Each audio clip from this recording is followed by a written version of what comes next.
Welcome back to the show. And I think a few people are confused with so many South Florida water parties happening because we had Peanut Island Flotilla, we had Boca Bash, and then we had the Summer Splash. So a few people are getting confused which was which, but so far I only posted the Peanut Island Flotilla, and that was the 2 episodes previous to this one. And for those people that haven't seen those, well, they're pretty entertaining. But now, today, we're heading off because we're going to Boca Bash, baby. And yes, I know I'm running like 2 weeks behind, but don't worry, I'm gonna catch up really quick, really fast. And that happening is because, like usual, too much bikinis and too much fun in the sun, so I had to re-edit the video like 3 times. But finally, they're up and running, so go check them out. And today, we're using Island Hopper number 2, and we're setting off by the Port Everglades. And talking about the Island Hopper, a lot of people ask me how come I don't show or tell anyone what brand of boat it is.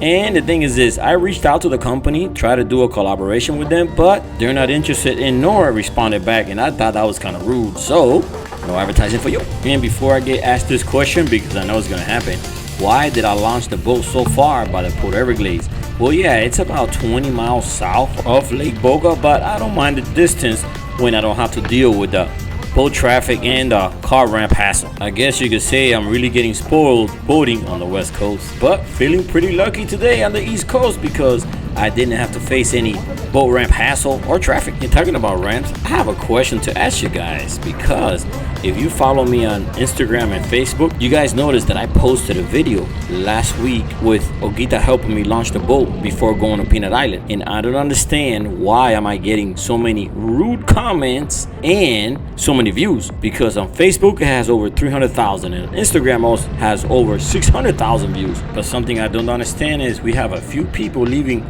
rude and vulgar comments, but yeah, you could clearly see their profile picture, and guess what it has on it? His wife and his 2 kids, and then another few people with his wife or other one with the kids. So if you're a family guy, it looks like, why are you leaving so much rude and vulgar comments? I don't understand that. Don't you know that every comment you leave behind is attached to your profile picture? And maybe your account is private, but you can still see your profile picture. And actually, all you're doing is showing a reflection of who you are, not what you're trying to be. And I know most of those people, they're not really followers. They just go around the internet insulting everybody. But you gotta remember, everyone could see your profile picture. So stop trying to portray a family man where you're nothing but a vulgar man. And we're all enough breath being wasted on this nonsense. Now let's get back to it, like what we came to do, and that is to have some fun in the sun. And like you saw, it was pretty easy getting in and out. And now we're gonna go into the channel of Port Everglades. We're back. We're back at it again and again. Another party weekend. For those that follow us on social media, Instagram, Facebook, TikTok, I've been posting Boca Bash weekend, and it's today. Peanut Island Flotilla was last weekend. We made it there too. So yeah, we're back at it again, baby, in the water on the East Coast, enjoying another weekend party here. And now we're going to Boca Raton. Last weekend was West Palm Beach. And now we're going to Boca, baby. And then upcoming weekend is Elliott Key, baby. Sandbar Life at Elliott Key, Miami. And I was gonna take out the big blue boat, but decided, you know what? Fuel is kind of high, so I'm just gonna take out the little Island Hopper. So yeah, we're going out of Port Everglades and heading north. It should be 30-35 minutes outside because it's flat. If we take the intercoastal, it's gonna be like 2 hours because of the idle zones, but nope, we're gonna go outside. So yeah, we're cruising right in front of Port Everglades, heading out of the port of what do you call it? Out the cut right there. Out the cut right there.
we're heading out of the Port Everglades cut. And if you notice, this is much wider than Haulover.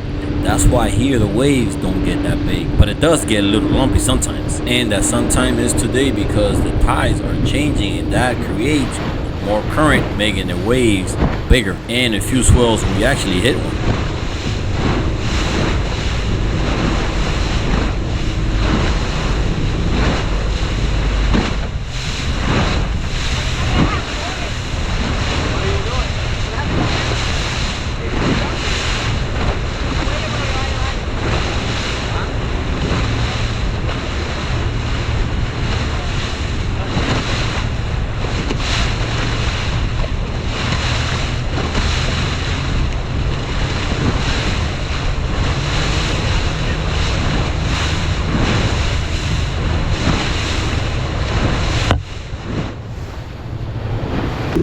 Pretty bumpy out here.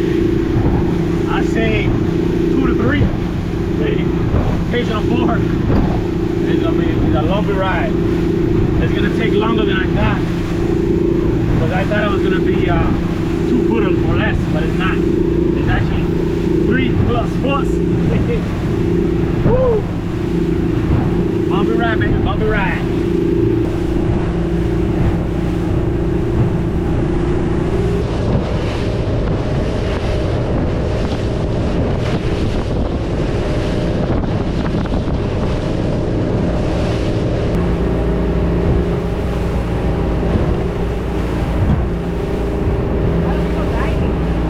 So usually we travel between 30 to 35 miles an hour, but since the surf is so choppy, now we have to go slower. We cruise between 24 to 30 miles an hour, making our ride longer than expected. And the surf is a little lumpy because the wind is coming out straight out of the east, and it's blowing between 15 to 20 knots. And occasionally we're gonna get a flat spot, and then we're gonna push the boat a little faster.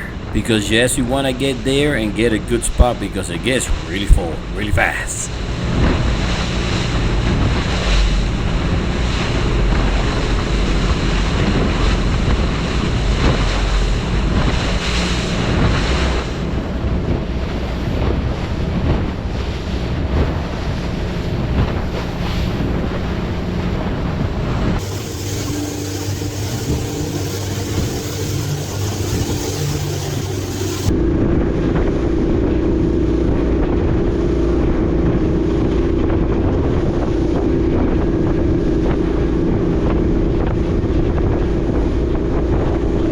In about 35 to 40 minutes, we finally see the Boca Inlet. And this inlet is getting pretty popular too because it's very narrow, and sometimes when the current comes in, it makes it really choppy. So there's a few YouTube channels recording here now. They have filmed a few boats stuffing them into the waves. So we're gonna see if we're gonna get lucky or not. But I have a trick for that. What you do is you trim your motor up so you make the bow of the boat high.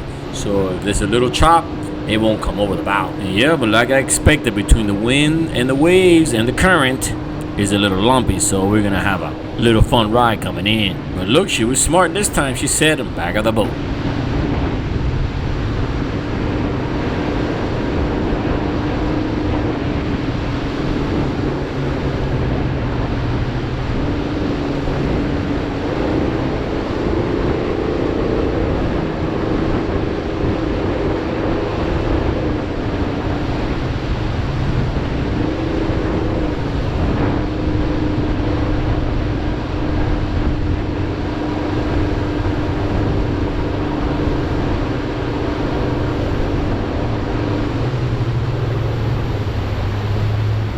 We made it in like we just started boating yesterday, and not even a drop of water across the bow.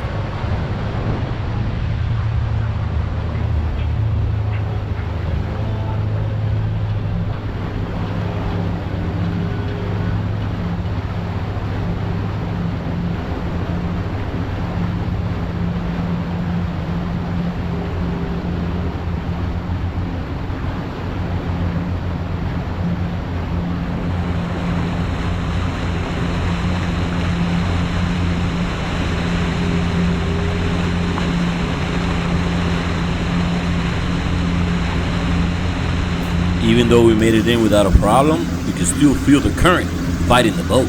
and it kind of wanted to throw us against the bank.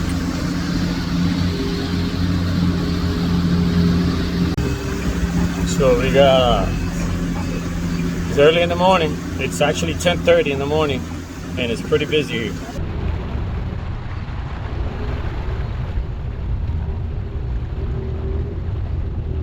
And also the bridge channel is pretty tight too. Basically, you can only go one boat at a time.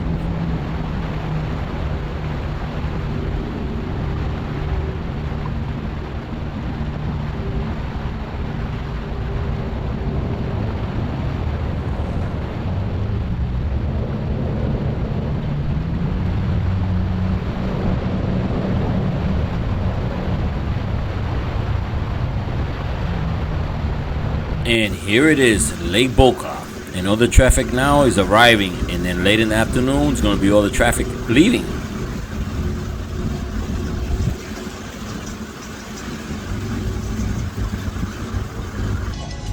So it's early in the morning, and look at this. It's pretty full out here, and it's early in the morning. It is actually 10:35. And look at it. Look at it. Boca Bash, baby, Boca Bash, and it's just the beginning.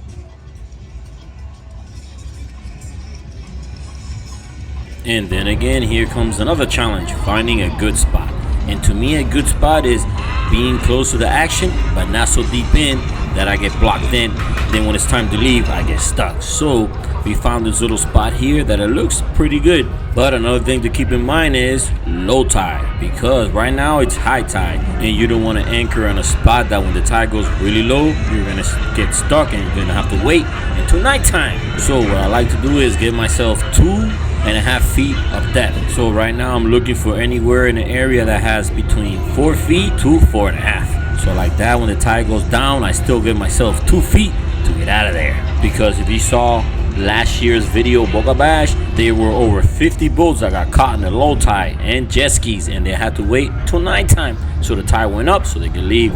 And I definitely don't want to do that. So the key things when you come to events like this is be careful with the sandbar, and be careful by getting trapped by other boats. And the most important thing is make sure you have 2 anchors, one from the front and one from the back, because once the tide changes, the boat starts swinging around and you don't want to crash into nobody.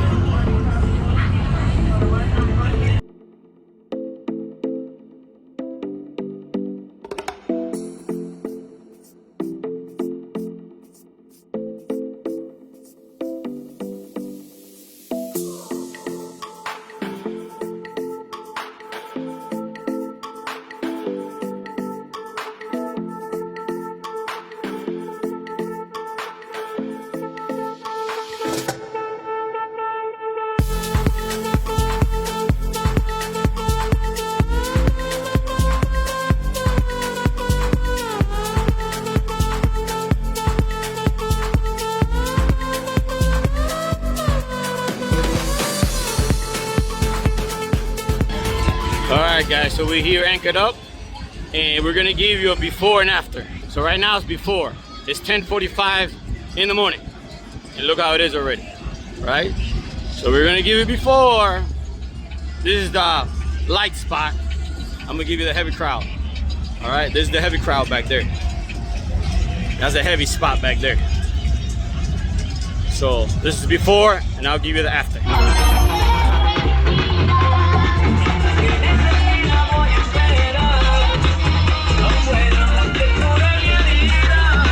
That's a sneak peek of the hot spot that we're gonna walk over there later on. But right now we're gonna take a few shots right from the boat.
wet again and check out the scenery before the tide goes down.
Well, this is pretty cool. This is a friend and a fan that I met at Peanut Island and is here today enjoying the Sandbar life at Boca Bash. And like always, it's always a pleasure meeting everyone that watches the channel.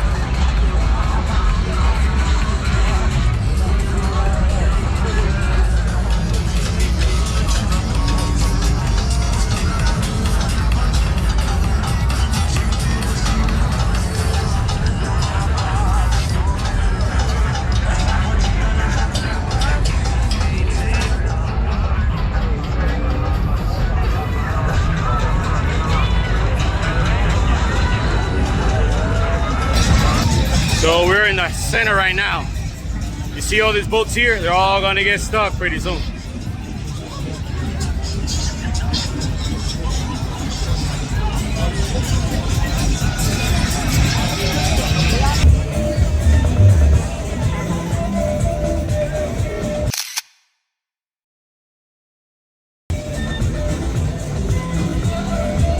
So definitely this video is going to be very, very challenging editing because like you see, there's a lot of pretty ladies here.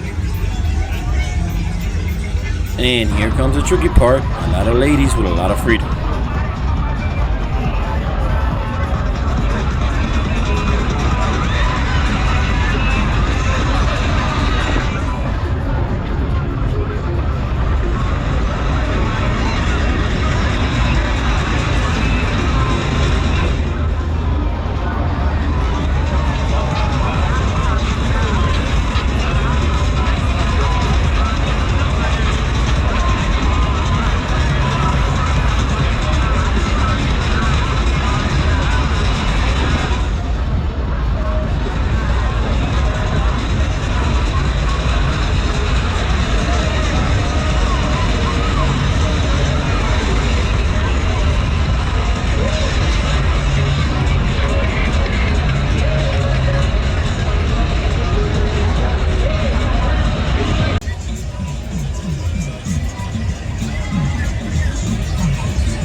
Well, the low tide got its first victim, that Intrepid.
check out this cool looking crew. They came all the way down from Tampa to hang out and enjoy the Sandbar life at Boca Bash.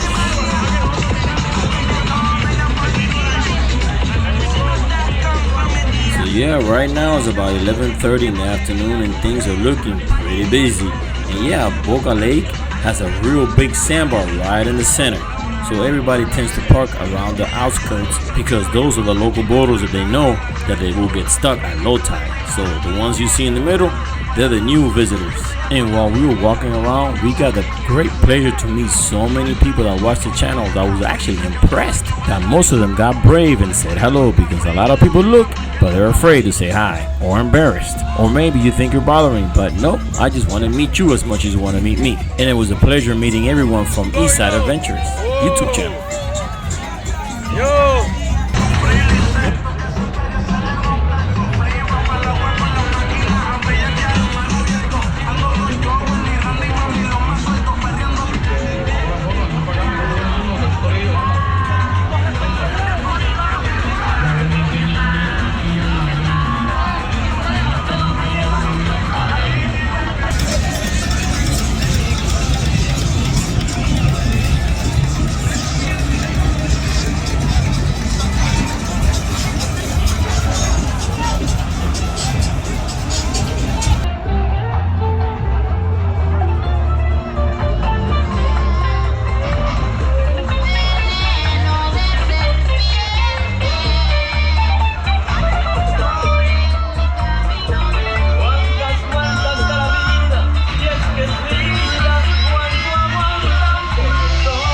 Definitely was a surprise and a pleasure meeting everyone that attended Boca Bash and came up to us and said hi. And for those that way too far away, hello to you too. And for those people that want to attend next year, Boca Bash happens the last Sunday of April. Or you could just pay attention and follow Fresco channel for all the Sandbar life, fun in the sun. And for those on the west coast of Florida, well, the big one is coming, Memorial Weekend, Saturday at Boca Grande Sandbar. Get ready for that, and definitely we'll be there having fun in the sun with everybody. And if you want to come by and say hello, well, look for the Sandbar Life flag flying in the air by the east side of the railroad tracks on the northeast corner. And so far so good. Do you guys enjoy the Sandbar Life at Boca Bash? Let me know in the comments, and also let me know if you attended and where did you park, and did you get stuck? Well, we anchored on the south side of the Sandbar, and right now we're all the way north, hanging out by the H2O Addicts jet ski crew. And we're gonna stop here, but the fun doesn't, so make sure to keep your eyes open for the notification of part 2.